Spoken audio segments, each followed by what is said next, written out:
আপনার 1 ঘন্টা আগে একটি নিউজ করছে। নিউজটার হেডিং আপনাদেরকে দেখাই। এই যে দেখেন কি বলছে এখানে, জামায়াতের সঙ্গে ইসলামী আন্দোলনের আসন সমঝোতা চূড়ান্ত হয়নি। কিন্তু তাদের এটা লেখার 1 ঘন্টা আগে আসন সমঝোতা চূড়ান্ত হয়ে গিয়েছে। চরমোনাইয়ের প্রাথমিক বরাদ্দ আসন কয়টা ছিল? 35টা না? এখন তাদেরকে সেখান থেকে বাড়িয়ে 44টা দিয়েছে। শুধু 44টা তো বড় কথা না, কে কয়টি পেল সেটাও একটি বড় কথা। সবারই আসন একটু কমেছে বেড়েছে। এখন জোটে সমঝোতার প্যানেলে দেশপ্রেমিক সমঝোতায় আসনের সংখ্যা 300-র মধ্যে অনেকেরই বেড়েছে, অনেকেই কমেছে। তবে পার্টিসিপেটর বা দলের সংখ্যা এখন 12টি। সবারই আসন কিছু কমেছে বেড়েছে। এই যে প্রথম আলো মিথ্যা কথাটা লিখছে দেখেন, এরপর হয়তো আরেকটা দিবে। নির্বাচনী আসন সমঝোতা নিয়ে জামায়াত ইসলামী আন্দোলন বাংলাদেশের মধ্যে দূরত্ব পুরোপুরি ঘুষেনি। পুরোপুরি দূরত্ব ঘুষবে কিভাবে? বদমাইশ। চরমোনাই ইসলামী আন্দোলন একটা দল, জামায়াত আর একটা দল, ভিন্ন দল, ভিন্ন মত থাকবেই। জামায়াত যদি 5টা বলে, চরমোনাই কি 5টা বলবে? তাহলে তো এক দলই হয়ে যাবে। জামায়াত যদি বলে 2টা, চরমোনাই কি বলবে? হ্যাঁ 2টা। জামায়াত যদি বলে তোমাদেরকে 30টা দিলাম, 50টা দিলাম, চরমোনাই বলবে হ্যাঁ 50টা। তাইলে তো একই দল। তাদের মধ্যে তো একটু দূরত্ব থাকবেই, তাদের চিন্তা ভাবনা ভিন্ন। সবাই লক্ষ্য তো একই, মানুষের কল্যাণ, ইসলামী বাস্তবায়ন। চরমোনাই দেশ চালাইলে সমস্যা কি? যদি ইসলামের আগ্রহ হয়, মানুষের মঙ্গল হয়, কোনো সমস্যা নাই। জামায়াত ইসলাম যদি চালায় মানুষের কল্যাণের জন্য, দুর্নীতির মুক্ত থাকে, চাঁদা মুক্ত থাকে, কোনো সমস্যা নাই। বিএনপি যদি দুর্নীতিমুক্ত চালাতে পারে, কোনো সমস্যা নাই। কিন্তু বিএনপিকে আমরা অতীতে দেখেছি, চরমোনাইকে দেখি নাই, জামায়াতকে দেখি নাই, এনসিপিকে দেখি নাই। তার মধ্যে এনসিপির জন্য আমাদের আবেগ আছে, খুব স্বাভাবিক। হাসিনাকে তাড়ানোর ক্ষেত্রে তারা মুখ্য ভূমিকা রেখেছে। তাহলে চরমোনাই জামাত যেটাকে এত বড় করে দেখায় প্রথম আলো, এটা এমন না। আপনার সাথে আপনার বাবার দ্বিমত হয় না, আপনার মায়ের দ্বিমত হয় না, তাই করে মা কি খালা হয়ে যায়? মা তো মাই।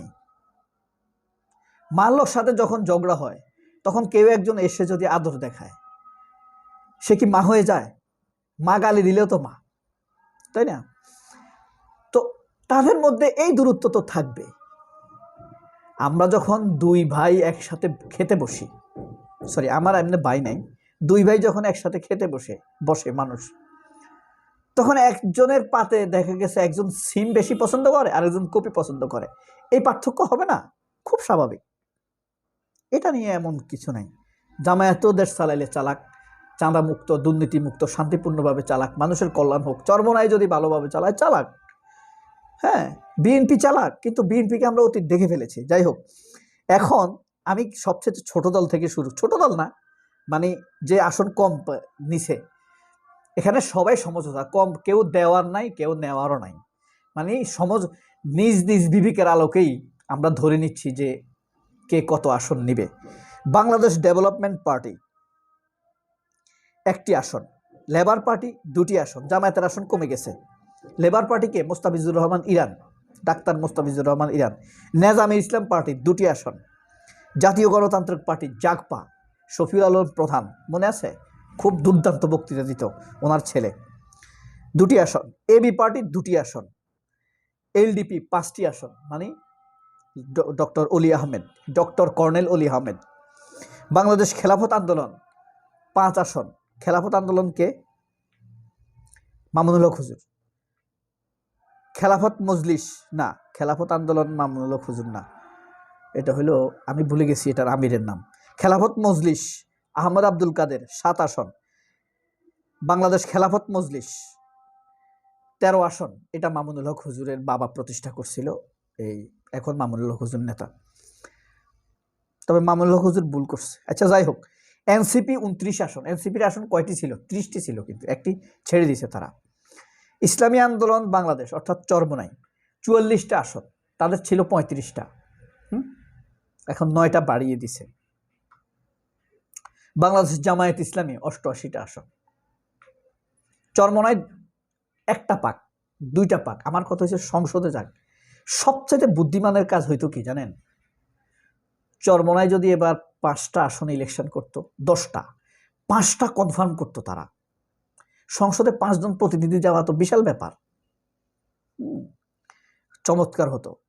জামায়াতের সবচেয়ে ভালো হইতো 160টা করলে, এনসিপিকে আরো বাড়াই দিলে, খেলাপথ এবি পার্টিকে আরো বাড়াই দিলে, এবি পার্টিদের কিন্তু ভোট আমি বললাম বাড়বে। দেখবেন এই ফুয়াদ যদি দুর্নীতি না হয় ভোটে, ফুয়াদ বিশাল ভোটে জিতবে, মনে রাখবেন। মঞ্জুর কথা আমি জানি না, সন্দেহ আছে আমার। মুজিবুর রহমান মঞ্জুর এলাকার কি অবস্থা জানি না। ফুয়াদের এলাকায় আমি গেছি, গাছের পাতাও ফুয়াদকে ভালোবাসে, বিশ্বাস করেন। রিক্সাওয়ালা, কামার, কুমার, মাঝি, মাল্লা, লেবার, বদর সব ভালোবাসে। আড্ডাবাজ, কর্মঠ, শিক্ষিত, অশিক্ষিত, ব্যারিস্টার ফুয়াদের প্রতি ভালোবাসা এক বিস্ময়কর ব্যাপার। হাদির মতো দল মত জাত প্রাত নির্বিশেষে, মানে যেখানে ফুয়াদ যায় মানুষ হুমড়ি খেয়ে পড়ে, এত ভালোবাসা তার প্রতি। আমার কাছে আশ্চর্য লাগছে। আমি ভাবছি ফুয়াদ কথাবার্তা সুন্দর হয় এলাকায়, কি জানি না, ওই one man party Mujibur Rahman মঞ্জুই সব। পরে দেখলাম যে না, ফুয়াদ একটা টনিক, হ্যাঁ, একটা হিস্ট্রি। ফুয়াদ, আমার ধারণা ভোট ভালো হলে ফুয়াদ জিতবেই জিতবে। এখানে ফুয়াদকে কেউ, হ্যাঁ।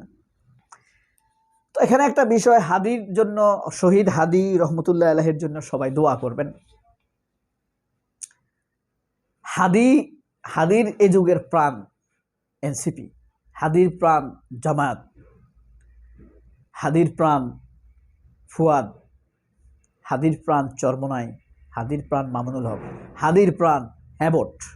হ্যাঁর পক্ষে থাকুন, বাংলাদেশের পক্ষে থাকুন, চাঁদাবাজের বিপক্ষে যান, ভারতের বিপক্ষে যান, ফ্যাসিস্ট খুনি আওয়ামী লীগ ওয়াকারদের বিরুদ্ধে যান।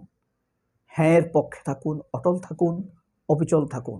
প্রতি মুহূর্তে নামাজে কালামে হাঁটতে, সময় আসলে, মনে আসলে, ভয় জাগলে দোয়া করুন, হে আল্লাহ, ওয়াকার, মির্জা ফখরুল, আর যদি ক্ষতিকর হয়ে থাকে তারেক রহমানেরও কঠিন পরিণতি আমাদেরকে দেখাও, এদের ক্ষতি থেকে আমাদেরকে বাঁচাও। আরেকটা নাম যোগ করবেন, আমির খচ্চর খসরু মাহমুদ চৌধুরী। দোয়া করবেন, নামাজে নামাজে দোয়া করবেন, এদের ক্ষতি থেকে যেন আল্লাহ আমাদেরকে বাঁচায়, মোদির ক্ষতি থেকে যেন আমাদেরকে বাঁচায়, রয়ের শয়তানি থেকে যেন আল্লাহ আমাদেরকে বাঁচায়, ওয়াকার এবং তার চক্র থেকে আমাদেরকে যেন আল্লাহ হেফাজত করে। আমাদের পরিণতি, তারেক রহমানের পরিণতি যেন ভেনেজুয়েলার প্রেসিডেন্ট মাদুরোর মতো না হয়, ডাক্তার শফিকের পরিণতি যেন তার মাদুরোর মতো না হয়, চরমোনাইয়ের আমিরের রেজাউল করিম হুজুরের পরিণতি যেন মাদুরোর মতো না হয়, আমাদের এনসিপি নেতাদের পরিণতি যেন মাদুরোর মতো না হয়। সবার ক্ষতি থেকে আল্লাহ বাংলাদেশকে হেফাজত করুক। যার হাতে নিরাপদ থাকবে তার হাতে বাংলাদেশের দায়িত্ব আল্লাহ যেন তুলে দেয়। সবাই অনেক ভালো থাকবেন। আল্লাহ হাফেজ। আসসালামু আলাইকুম।